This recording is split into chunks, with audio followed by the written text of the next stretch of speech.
All right. Hello. Welcome, everyone. Happy Friday. Another installment of Get a Clue in 52. This edition is for coaches. I'm remote this week. I'm in Las Vegas. Shout out to one of my best friends on the planet, Brian Trachel, for letting me house sit for him. It's always great to come into Las Vegas. We had a conference earlier this week, fantastic conference, Education 2.0, that was put on in the same location by the same people as the Marketing 2.0, Internet 2.0, and Real Estate Law and Finance 2.0. So 4 different conferences, but with a centralized hub. So the interaction was fantastic. We're still here in Vegas, enjoying ourselves a little bit with plenty of work to do. Let me see Sue's coming on real quick. Let me add Sue to the stream. Hello, Sue. Happy Friday. Welcome to another installment of Get a Clue in 52 for Coaches. I was setting the context. Now, most people know by now that Get a Clue in 52 is a tips book. And we've got 5 categories every time we do one of these. This is like my third one. We did Get a Clue in 52, the original, and the 5 categories were communication, networking, marketing, sales, and accountability. Then with co-author and good friend and client, Deepal Dayal, we did the Entrepreneur Edition, where the 5 categories were personal branding, business acumen, business ownership, work-life balance, and leadership and influence, not necessarily in that order. And then when we got to this year, I've been committed some volunteer time to be vice president of communication for the Professional Coaches Alliance on the heels of helping California coaches merge with Professional Coaches Alliance from the board position on that organization. So my mind has been very much on helping emerging and aspiring coaches. But as I, immerse myself in these communities that are furthering the profession and advocating the profession of coaching, I find that I've still got a lot to learn myself. I have a lot of admiration for the people that have been in the game as long or longer than I have, or that have taken their coaching paths in different target markets or applied coaching in different ways. I'm still learning and evolving. And that was really true earlier this week at the conference. I have so much admiration for all the people that I got to network with and learn from. All the panels, all the speakers were fantastic. I was on a great panel with incredible people that I know I'm going to be professional colleagues with for a long time. So it's exciting. But the idea is this: I've got something to contribute, right? I have a lot to learn, but I've got something to contribute. And here it is: Get a Clue in 52 for coaches. So the 5 categories that we have in this book are, first of all, self-promotion. We did 11 tips in self-promotion. We become a coach and we start to tell the world that we're a coach. Hopefully, we start to tell the world that we're problem solvers, and coaching is one of the ways we solve those problems. But at first, we're new and it's enamoring and it's exciting to learn how to help people and teams and organizations this way through the skills, the techniques, the dialogues, the understandings of coaching. It's so exciting.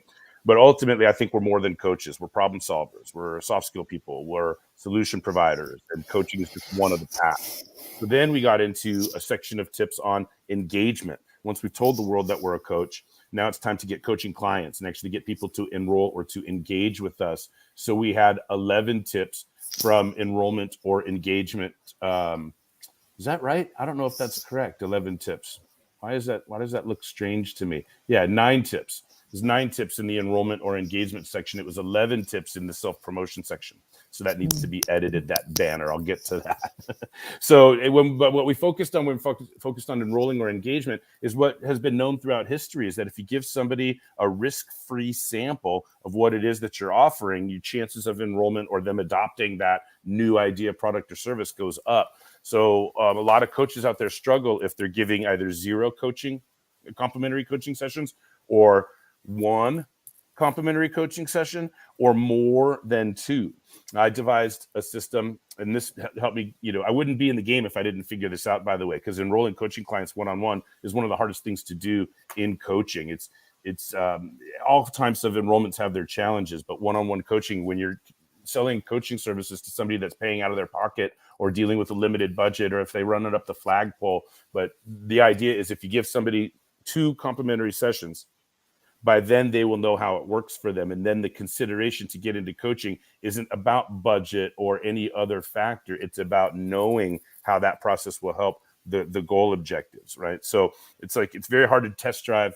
Buy a car without test driving it, although some people do, right?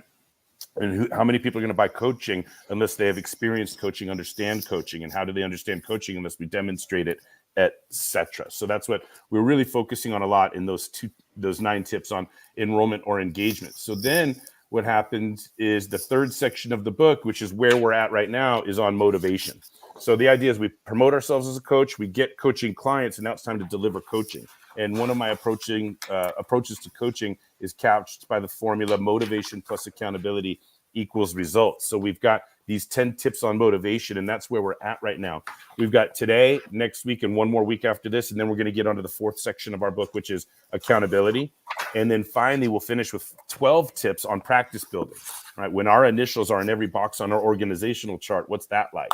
And I'm going to have a lot of fun when we get to that section, but we've got some work to do first. So just a quick review of the tips in this section. We've talked about outcomes for motivational coaching. Generally speaking, we want to change behavior, right? That's what we want when it comes to motivational coaching. We want a behavioral change on some level. But there are 6 other outcomes that we've talked about that really help us understand that very well. And then we need some tools in our toolbox to help people change. We need external strategies, tactics, and resources for emotions, helping people manage their emotions, helping people improve their health, including getting to bed, to rest peacefully by focusing on thoughts, exercise, breathing, what we eat, and what we drink, of course. We have relationship tools. Relationships are one of the most important resources we have in our lives. And if they're not healthy, then it's hard for us to be as productive as we want to be in other areas of our life. So we've got tools to help people improve their relationships. And of course, we talked about some financial tools as well.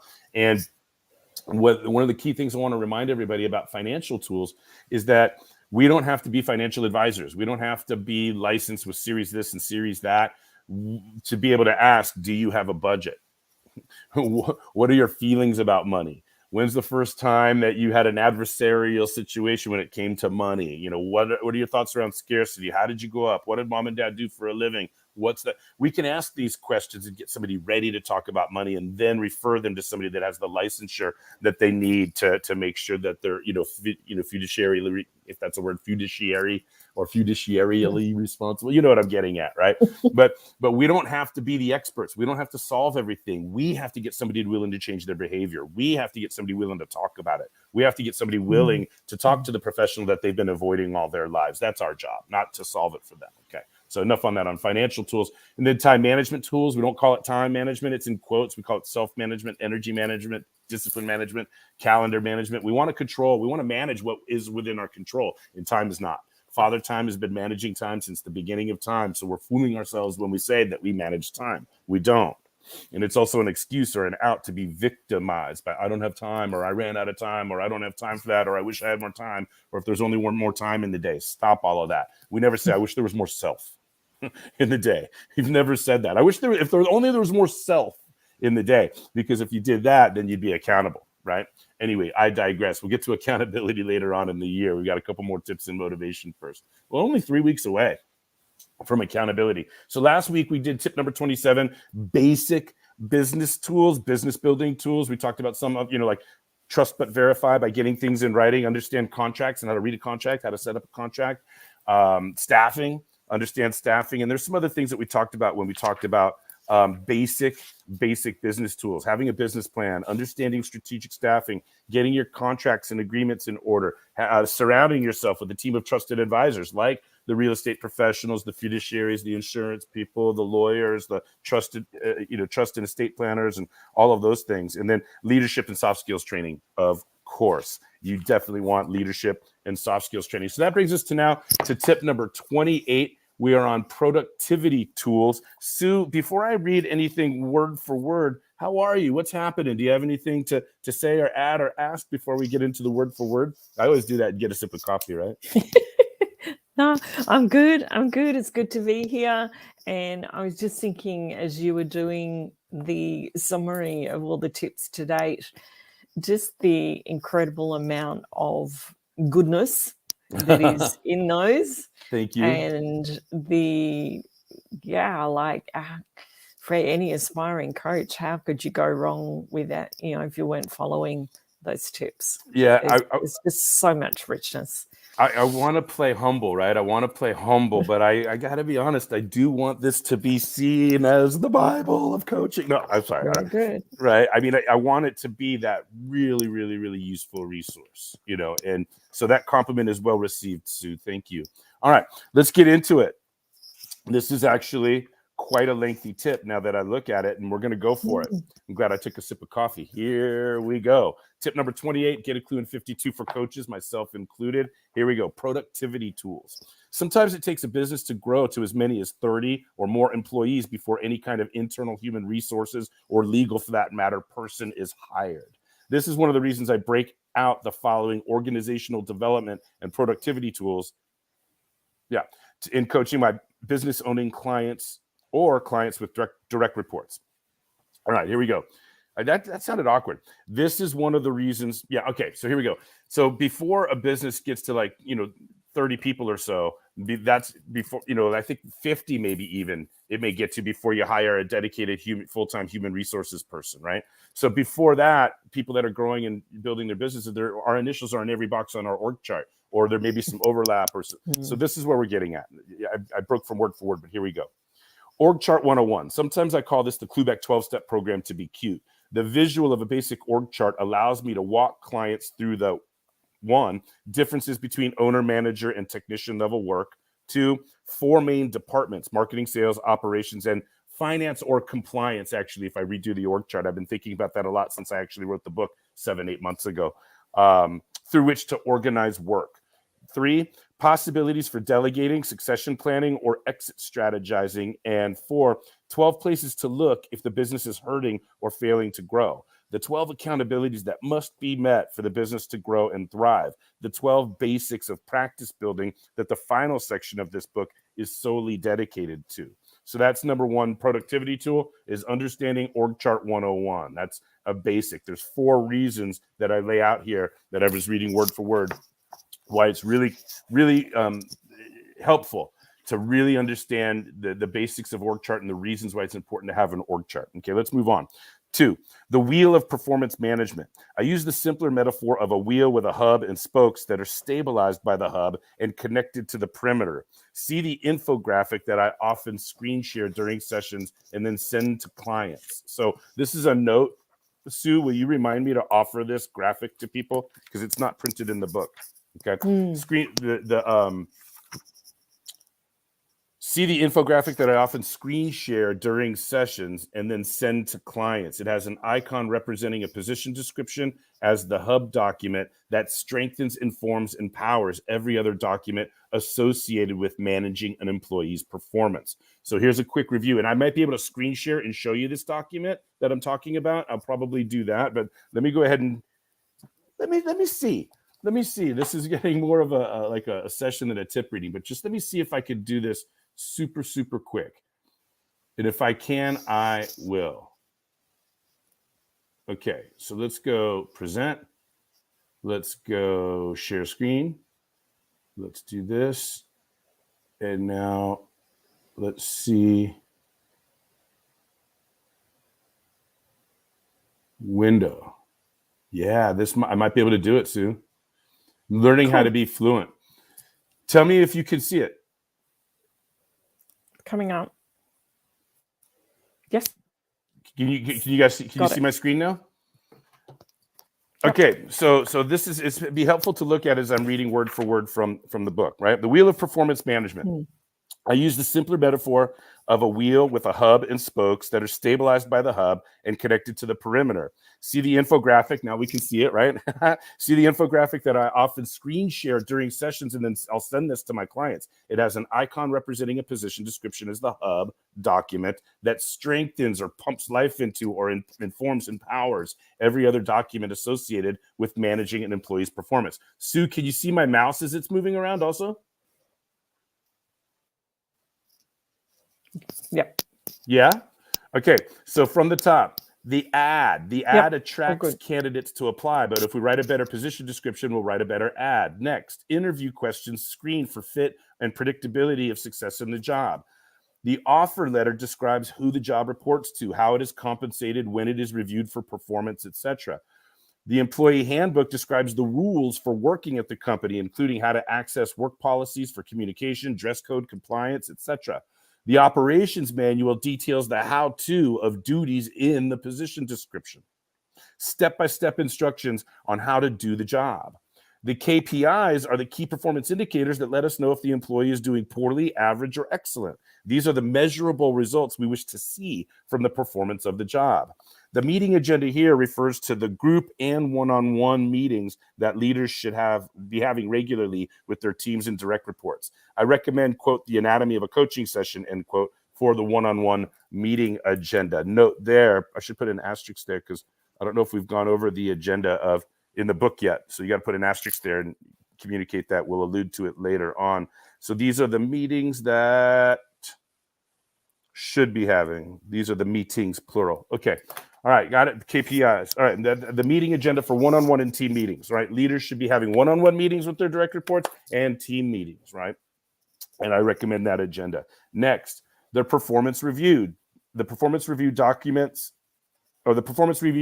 facilitates performance review, right? And this is a challenge for small and micro business owners without HR and without structured, systematic accountability conducting these performance reviews. I wish I had 1,000 business owners on the line right now, and I raised my hand and asked how many of you, by show of hand, are conducting performance reviews annually on a scheduled calendar, right? You follow? They put it off, sweep it under the rug, ask for a rescheduled delay. When you get into more sophisticated organizations, they happen more regularly. But small and micro business owners and solopreneurs, they struggle. Organizations with less than 30, 50 people struggle to get these performance reviews done systematically, regularly, and it makes a difference in the employee engagement. Right? People want to know where they stand. What does a good job look like? How am I doing? How can I improve, etc. So let me move on. It's sort of elaborating. So here we go. If we in the performance review, we're either going to know if they're doing above average, average, or below average, right? So back to reading word for word, the Succession Performance Improvement Plan outlines the what to do when the employee's performance is to be rewarded or corrected, improved as revealed in the review. And then, so the idea, what you see here is, if positive, right, you give a succession plan. If positive performance, what are the raises? What are the bonuses? What are the additional responsibilities? What are the promotions? What's the track to growing in the organization? Those are the things you talk about for somebody that's really kicking butt, right? And then if the performance is negative, if they're consistently below average, meeting these KPIs, then you got to create a PIP, a performance improvement plan. So here's what we're going to do to improve performance. We're going to give you resources, mentoring, training. We'll shadow you. We'll make recordings. We'll give you access to, and then if it's still not working out, then you need the termination letter. Back to reading word for word. The termination letter is the professional way to release someone who is not performing and unresponsive to the performance improvement plans, retraining, support, etc. So let me get out of stopping to share right there. That's the wheel of performance management. And this is an incredible productivity tool to understand this and share this with business owning clients. They see them managing their direct reports and leading their people way differently. And it all comes down to having a really well-written position description. What's the title? What are the observable duties? And what qualifies somebody to do those things? And the more time you take doing a really good job here, the better all of these other performance management documents are going to be informed. They're going to come out better, and they're going to help us as tools of accountability and objective measures that everybody can be on the same with in terms of what counts as performance improvement. A lot of times you write this termination letter and it's a gift to the person rather than a punishment. Sometimes people are miserable in the job because there was a bad strategic staffing process and they weren't supposed to be in that job in the first place, but they haven't figured out what, they haven't taken upon themselves to get a new job or communicate effectively. You understand what I'm getting at there, Sue? So sometimes this termination letter is really like a gift. Oh, thank you for letting me go. Thank you for freeing me to go, or repositioning me, taking me out of this position in the company and put me in a different department or a different role when it's clear that my behavioral style and my acumen isn't right for this one. Maybe it is right for another area. But either way, thank you for getting me out of this situation. So we can never hesitate. We want to be slow to hire, quick to fire is what a lot of people have said that have been in this game longer than I have. So I'm going to stop sharing there. And how was that? I did it. I shared on the new StreamYard platform. All right, let me get through and read the rest of this here. We got a long ways to go. All right, next tool for productivity is effective meeting making. Oh, there's another typo. They say if you want to kill time, a meeting is the perfect weapon. Meeting effectiveness suffers from common failures. Ineffective meetings start late, run long, they go on tangents, they invite or excuse the wrong people, they serve to cover someone's butt, roll crap downhill, or pass a buck. They have poorly written agendas, if they have agendas at all, and very often anger attendees who feel their time has been wasted or ability to do their jobs compromised by the lost time spent in a useless meeting. I can fix it. That smiley face. It only takes one session to teach my effective meetings for task-oriented groups module, but it all comes down to identifying the function of every item on the agenda and then assigning the appropriate voice, amount of time, and best chronological place in the meeting. See the sample meeting agenda and the key planning around the 4 functions. So there's another thing. If anybody wants a sample meeting agenda, I'm going to have to make that available. We have samples of this, but here's the 4 functions. FI. For information means one-way communication. By coding an agenda item as FI, it sends a message that the person delivering that info is not to be interrupted and the appropriate amount of time can be budgeted for that information sharing, updates, status reports, findings from research, etc. It's just for information, one-way communication. Don't interrupt. This person has 2 minutes to deliver the information that they need to deliver to us. So on the agenda, if it says FI right there, it sends a message to everybody else not to interrupt, ask questions, overspeak, mansplain, or whatever it is that we're all guilty of, right? FD. For discussion, invites all voices, questions, ideas, input, and healthy conflict. More time should be budgeted for FD items than FI items. FDs require moderated turn taking and professional facilitation skills to get all voices included while keeping to the agenda, time, topic, etc. FA is the third accountability, for action or accountability. It's the third function of agenda items. So for action or accountability items, capture any decisions regarding who will be doing what by when, and can be anticipated to occur ahead of time and budgeted for on the agenda, like a vote or a call for volunteers, or they could emerge in the course of discussion items, still to be captured in the minutes and reported on as FI in the following meeting. So just before I read the last function, we're either giving information to the rest of the group, or the group is discussing what to do next and where things are at, or we're making decisions about who will be doing what by when. Let's inform, let's discuss, let's decide. FI, FD, FA. There's a logical rhythm to this, right? For any agenda item. But without coding the agenda items in this way and without budgeting the appropriate amount of time, meetings could go willy-nilly all over the place. Everybody's trying to be polite. Everybody's trying to be diplomatic. Everybody wants to be heard. Everybody wants to make a valuable contribution and all of that. But really categorizing by function the items on an agenda, you're going to facilitate more participation and so forth. And finally, FU is for unity, is always an attention getter. FU, for unity, is always an attention getter. It quite seriously addresses the needs of task-oriented groups to build some relational solidarity as well. I always like to start and end meetings with FU items such as meet, greet, open chat, celebrate wins to open, or a round of acknowledgments to close out a meeting. I always want to start a meeting with an FU and end a meeting with an FU. And there's other times in the middle that we can sprinkle them as well. But I want people to feel unified right away, and I want people to leave the meeting unified when I'm doing meeting planning. All right, so there we go. Those are 4 functions of effective meetings for task-oriented groups. And if you're interested in what this looks like on an actual agenda, where there's an agenda that's blank in the notes section, and then that meeting takes place, and then the notes section gets filled up, and then you build the next agenda. These things build on top of each other. There's a lot more strategy here that I'm not even sharing with you because I just got to stick to the word for word here, even though it's very hard for me to just sit still and read word for word. Here we go. Biographical delegating. Look at that. What are you talking about, Jeff? Well, let's read it and find out. Most of the business owners, entrepreneurs, or high-performance intrapreneurs I've coached in my career keep too much on their plate.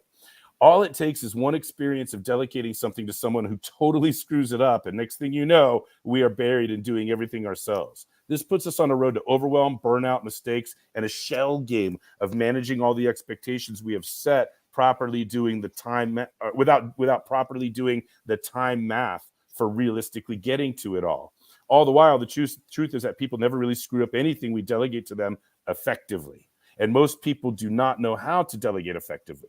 When asking someone to do something, I want to anticipate how I feel when someone delegates to me. We all want to do a good job. We all have instinctual resistance to change. We all want to help and so forth. So when delegating, make sure you answer these 9 questions for the person you are delegating to and watch your effectiveness skyrocket. So before I read these 9, Let me take a deep breath and a sip of coffee. We're talking about effective delegation here, right? Sue, do you have any just quick comments while I take a sip of coffee, catch my breath, and gear up for the final portion of reading here? Am I onto something? How effective is delegating? How do you struggle with it? Are you afraid of it? Do you see people that are afraid to delegate because people have screwed it up in the past, and PTSD for delegating stuff, or if it's up to me and nobody can do it as well as I can, and all of these psychological games people play to avoid effective delegation. Do you have any experience with that? Well, it's interesting. I've got a situation that because I'm away next week, but after that I've got to come back and deal with a situation where delegation was not done effectively, and now a director is turning around querying why a particular person has not been doing any work in their area. And I'm thinking, well, you didn't delegate, you didn't give them any direction. So okay, yeah, and so right here we go. So tell me if any of these help in this situation. Yes. Or let's pray together that your boss is listening right now. I'm joking. I don't know. This is not your. I don't know. I'm joking. No, it's not my boss. No. But I've got to deal with the fallout. Okay. Oh no, you got to clean up somebody. Anyway, here we go. It's all good. We forgive people for they know not what they do, right? We forgive people for they know not what they do. And here's the key. I delegate. That person may think that they did delegate it. Follow. So now so if we can encourage leaders to look within and actually admit, you know what, I probably didn't delegate that effectively. Let me do a better job delegating, and then if we can just get that going, then everything's going to be better. But let's see if any of these 9 little mini tips within the tip help out. Right? Because you can see, Sue, I could write a 9-chapter book, couldn't I, just on delegating? Ooh, right? Yeah, absolutely. So it's interesting to cram all of this into like one tip in a 52 tips book, but when we break it down, there's thousands of tips in here, isn't there? Right? Here we go.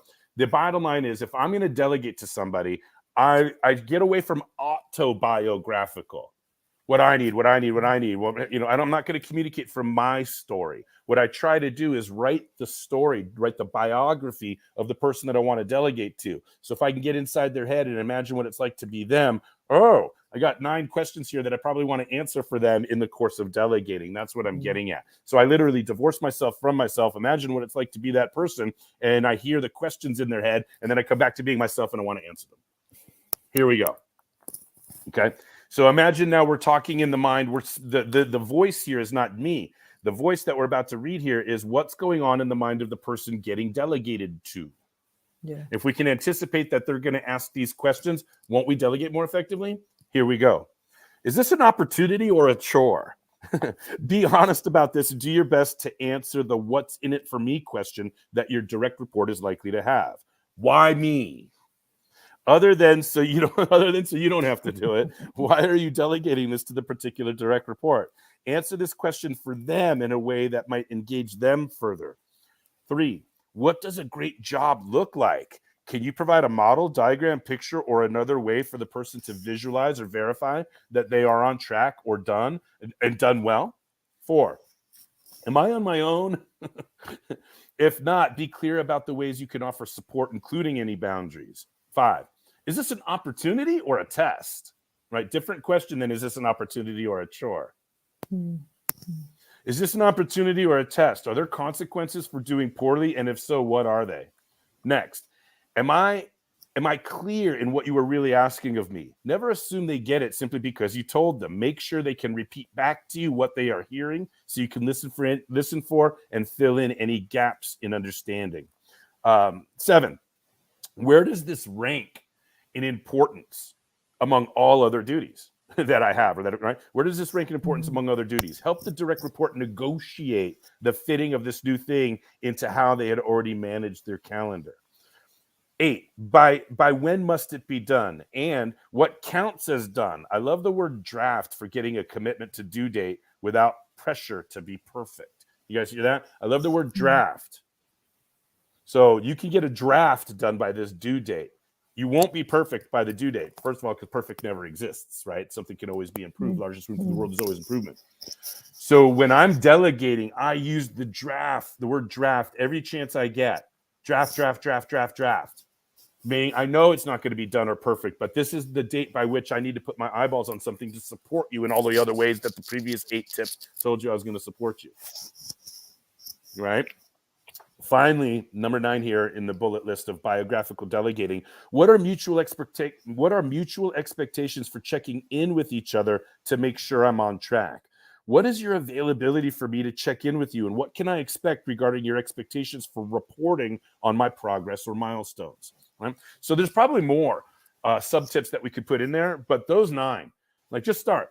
Just are you answering those 9 questions for people when you're delegating to them? And if you take the time to answer those 9 questions for them, say, look, I have an opportunity for you. This may seem like a chore because you're not necessarily sure how to do it right away, but trust me, it's an opportunity. And I say that because, and I'm coming to you because you have the skill set, and mastering this task is going to be waiting for you down the road. And it's key to your next level in our organization. So we're going to start here and we're going to get you on the road to mastery. And here's what a great job looks like. There are some models, and it doesn't have to be perfectly like this, but here's some examples of things that have been done in this area before, and you can have some creative freedom, but make sure you nail these elements in whatever you produce. And no, you're not on your own. Right? Here are the ways that there are other resources available to you. Here are the people that you can contact if you need help with this aspect of it. Contact so-and-so in this department. If you need help with this aspect of it, you can contact me, on and on and on. Do you hear what I'm doing here, Sue? I'm putting, and by the way, this is not a test, so you cannot fail. We want to see your draft by a due date, but it's not a test. You're not in any danger here. There's no sneaky punishments that are waiting for you if you don't hit it on the mark. We want you to grow through this opportunity. It is an opportunity. It's not a test or a chore, although it may feel that way at times. Be clear. I'm being very clear with you. It's not a chore or a test. This is an opportunity for you to grow and embrace this new thing. And let me hear you repeat back to me what I've asked you to do. You hear that silence? So now they can say, well, you want me to this and that and the other. And now I can listen for how clearly they get it. Right? And then, and by the way, among all of your other duties, as is the case every week, the very first thing that you do every week is this, and the very second thing you do is this. But then beyond that, you can put this in a third place level of priority, so long as your draft is ready by the due date. Hopefully that's enough leeway for you to negotiate your calendar. And we've got the due date there, and then mutual expectations for checking in with each other. Please don't text me on the weekend, but you can send me an email at the end of any business day, which will give me the evening and the following morning to respond to your needs. So always be patient with me. And that's what the availability is on check-ins. We can connect once a week, whatever. I'm making all of this up. But now the person's going to run through a brick wall if you give them that level of support. So let me finish up today's tip by saying, as coaches, we can make a huge cumulative impact on our clients' productivity with the tools I have shared above and countless others. I hope this is added to your toolbox, and promise you there is more where this came from in terms of external motivation using strategies, tactics, and resources. We now turn in the last 2 tips of this section to an embarrassingly thin summary of intervention tools, perspectives of intervention, and the steps and ingredients of successful interventions. So what that last paragraph was reminding us is that in the whole land of motivation, if I do a million things to provide motivation to a coaching client, anything that I do to motivate a coaching client is either going to be external strategies, tactics, resources, like all of the stuff that we've read in the first 8 tips of this section, including several more we haven't gotten to. But the other side is the checkup from the neck up, the behavioral intervention. That's the other way to motivate somebody to new behaviors, get them out of their own way, replace limiting beliefs with empowering alternatives, intervene in ignorance or misinformation or habits, patterns, fears, emotional addictions. We want to be, that's the other way to motivate somebody. It's one thing to give them the boat, the crew, the map, and the blank check. But if they believe the world is flat, they're not going. So world-class coaches, we want a collection of strategies, tactics, and resources for all these areas that we've been discussing that will help people perform. But we also need to be able to get people out of their own way. If we only have one and not the other, we're not going to be world-class coach. We might be like continent class coach. We might be like nation class coach, but you want to be world-class, you got to be able to do both. And that's not necessarily true. It's just what I believe and the way I've built my skill sets and my toolboxes and how I'm training others in the world. And it's time to let you guys know that while I do this for free every week, I read a tip, 3 times per month, we have group mentoring, online office hours. It's a for pay situation. We charge $100 a month for it, but you get access to over 100 recordings of me training people in all of these methodologies that we're talking about, plus the 3 brand new live sessions every month. And I think we've got right here, little promo for online office hours, group mentoring, 3 live sessions per month, plus $100. Over 100 sessions in the archives. But what we've got here is a code to go from 100 to 50. So if you use this code TIGVIP M50, you'll get 50% off. And it's really simple. tinyurl.com/TIG Clues Ooze. That stands for the Integrity Game Clues Online Office Hours. TIG Clues Ooze. All one thing, no apostrophes or anything like that. tinyurl.com is easy to remember, and the suffix here hopefully is easy to remember. But that's where you can get 50% off and just $50 a month. We can do 3 live sessions every month where it's part mentoring. You can ask me anything, but anybody else that's in the session can chime in. So there's a little bit of mastermind quality there, a little bit of one-on-one coaching, a little bit of training, mentoring, mastermind. It's all kind of a hodgepodge, especially the more people that we get into the program. So I'm doing my best to populate that because it's very valuable, and I want to make sure that you're all aware of that. We talked about freebies in the past that you can get. You can email us and get 8 steps to fearless public speaking. You can email us.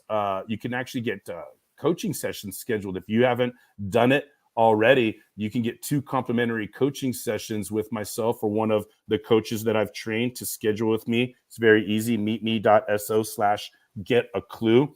One of the things that costs a little bit of money, but I recommend very strongly, especially for aspiring and emerging coaches.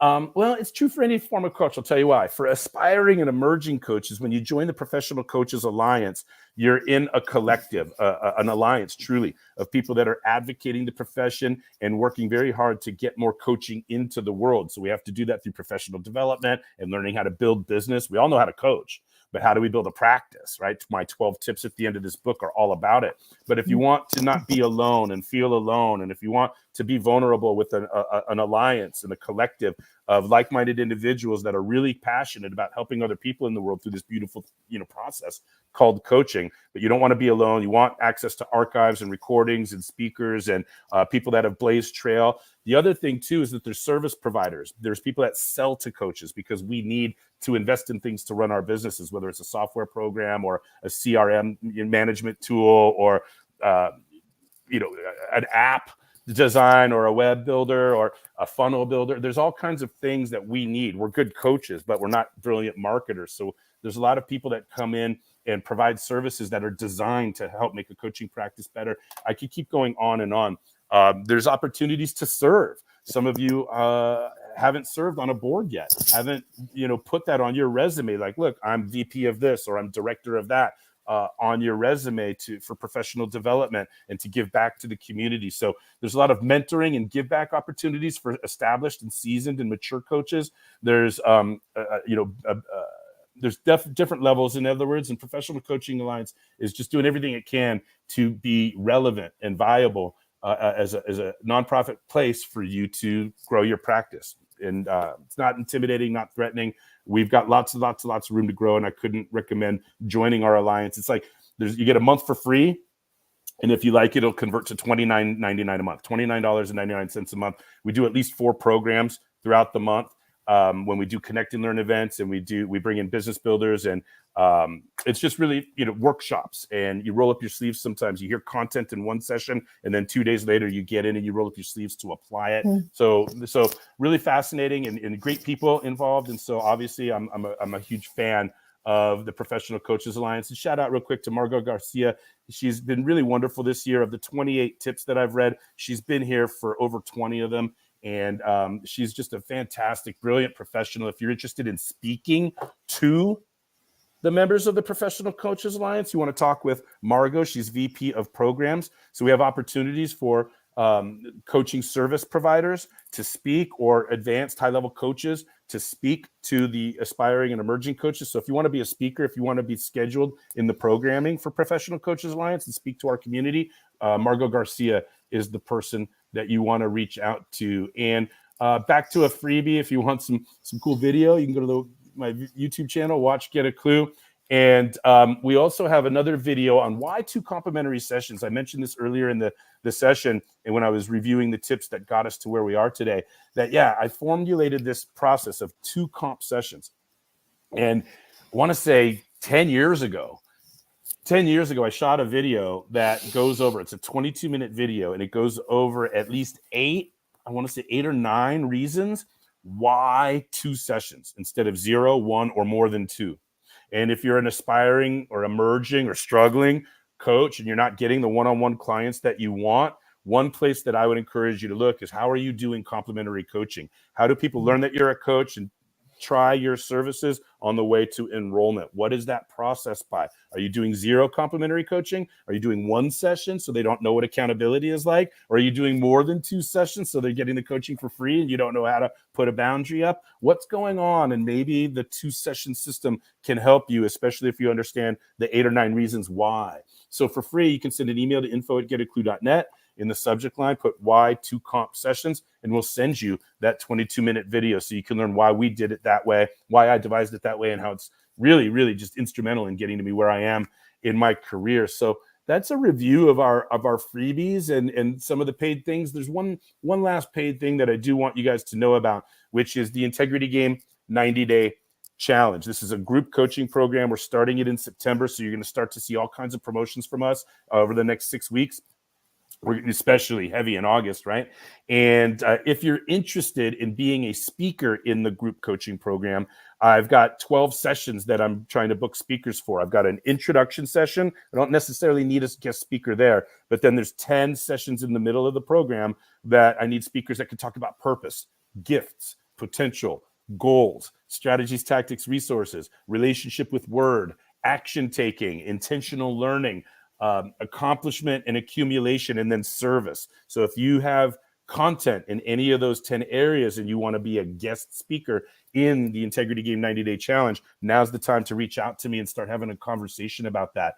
But basically, I don't talk about the Integrity Game too much in the Get a Clue in 52. This is my personal brand about the world-class coach I've become and how I want to help others develop world-class coaching acumen. But the Integrity Game is the brand that doesn't have my name on it. It's the Integrity Game, and we're trying to make accountability non-threatening. What would happen if accountability was non-threatening? So very simply, we encourage people to answer these 10 questions for themselves, and now we can hold them accountable to what they want, and it makes it less threatening. But the Integrity Game is as easy to understand as it is difficult to play. And so come on into the group and be around the like-minded individuals and let me lead the way and let me wear it on my sleeve and show you my answers to the 10 Integrity Game questions to encourage you to have answers to your questions. And when it comes to integrity, the truth is we all have some and we all need more. And the truth is most of us accuse others of not having any, but we don't know how to increase our own. We can't tell somebody how we've increased our own integrity, how we've got to from a 5 on a scale of 10 to a 7 on a scale of 10. What do we do to increase our integrity? What do we do to retrofit our integrity, to strengthen our integrity? Nobody can explain that. Well, that's the brand promise that I'm trying to make in the world. It's a framework that I'm introducing. I'm super excited about it, Sue, because I just communicated the Integrity Game to a bunch of education professionals at a conference in Vegas, and it landed. It was so well received. And I'm just infused with all kinds of new excitement. And that's hard to say because I was already top level excited about the Integrity Game. But I want you guys to know that the 90-day challenge, last year when we built it, it was $297. Until September 1st, it went up to $497. So it currently sits at $497. But this September 1st, it's going to go up to $997. So if you're interested in this, get in now. If you want to sample, if you want to preview, if you want to ask questions about it. But what it is you've got an archive of all of the recordings that we did last year, and then you're eligible to participate in any way you want in all of the recordings that we're going to add this year. So we've already got a set evergreen program. It's done for $497. There you go. But for $997, and it's going to get more and more expensive down the road because we're going to keep on adding new experts and new content to it, etc. So if you have any questions, let us know. But there you go, tinyurl.com. This is an easy suffix to remember, TIG hard 90. TIG hard 90. And hard 90 is a term that baseball players use to like run as hard as you can to the next base. Like don't trot, don't jog. Hard 90. Hard 90 means run, fast, right? But so I'm playing on the baseball analogy, and I'm saying hard 90 is looking within. I want to make it easy and fun to look within. It sounds like a hard 90, but we're going to have a lot of fun doing it. And just so you guys know, the integrity game is a parable and it's set to baseball. And so I play on those themes and metaphors until we do a second version of the integrity game that has some other theme that gets the same model out there, but with some other theme, some other vertical, a real estate version, or an estate planning version, or a home finance version, or there's other versions of the integrity game and other industries. But I just started with baseball because it's close to my heart. My son just moved into San Diego State University last week to start his Division I college baseball career.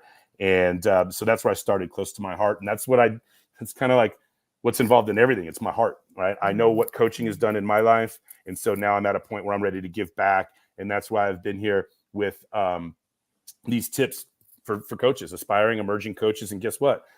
I'm learning as I'm reading every week. As I was writing it, I was learning and reminded of all the challenges that I faced and still face. So just because I'm writing the book and I have a lot to contribute does not mean by any stretch that I'm done. This is Get a Clue in 52 for coaches, myself included. So thank you, Sue, for being here every week. And those of you that are following out there online, watching these recordings whenever you get to them, and for all the ways that you contact us in the future because you believe somehow, some way we can help and make a difference. Closing thoughts, last call, comments, questions, jokes, expressions. What do you got, Sue? I was going to say, like in this tip, you've offered 4 examples of productivity tools, and just looking over them again, I think for anyone, whether they're a coach or even a leader in an organization, these 4 tools cover such a high percentage of issues, I think, that arise within organizations. So they're a really good place to start.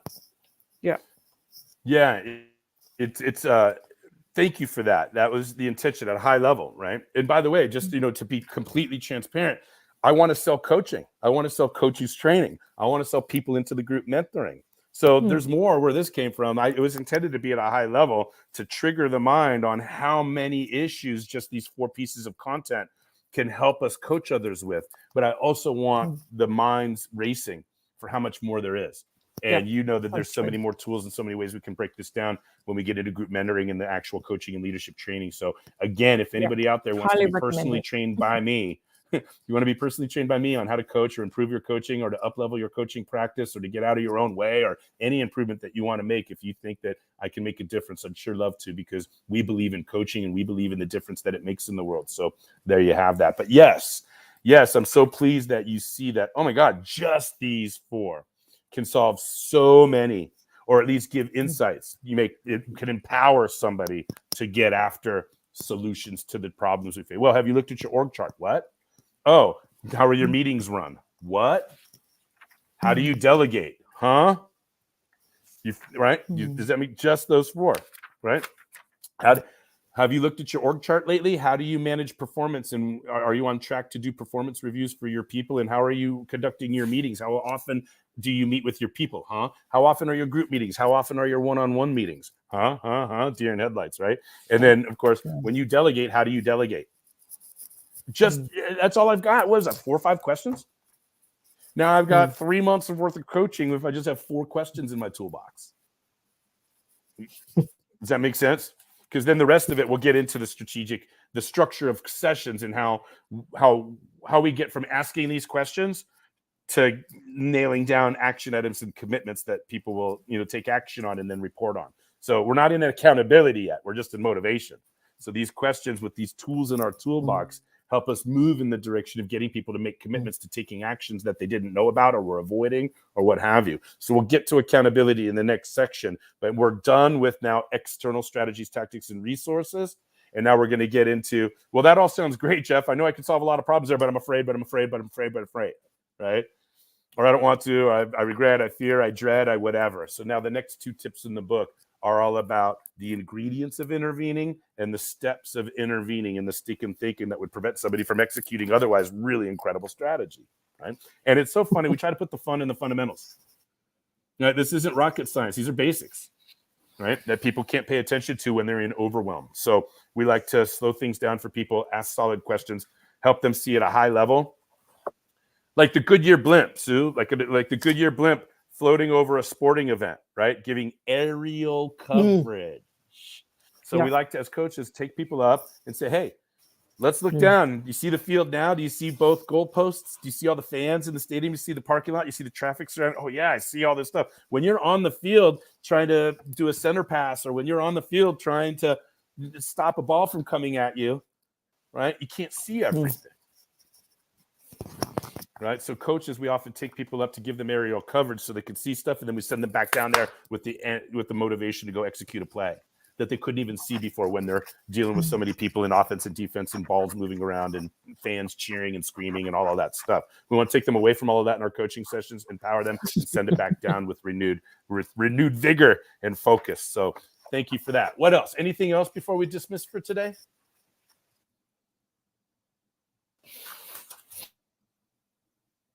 No, I think you muted, Sue. I didn't hear you there. All good. Oh, there you go. Okay. All right. Wonderful. Well, thank you all, as always, for being here. I said, yeah. Yeah, there's just maybe a little delay there. And there we go. Get a Clue in 52 for coaches is signing off for this week. We'll see everyone next week. Sue, I know you told me you may not be here next week or the week after, but as soon as I see you, it'll be great. And thanks for all the support that you've given to what we're doing this year, all these weeks that you're on consistently. It means the world to me. So thank you. Pleasure. Okay. Good night, everyone. We'll see you.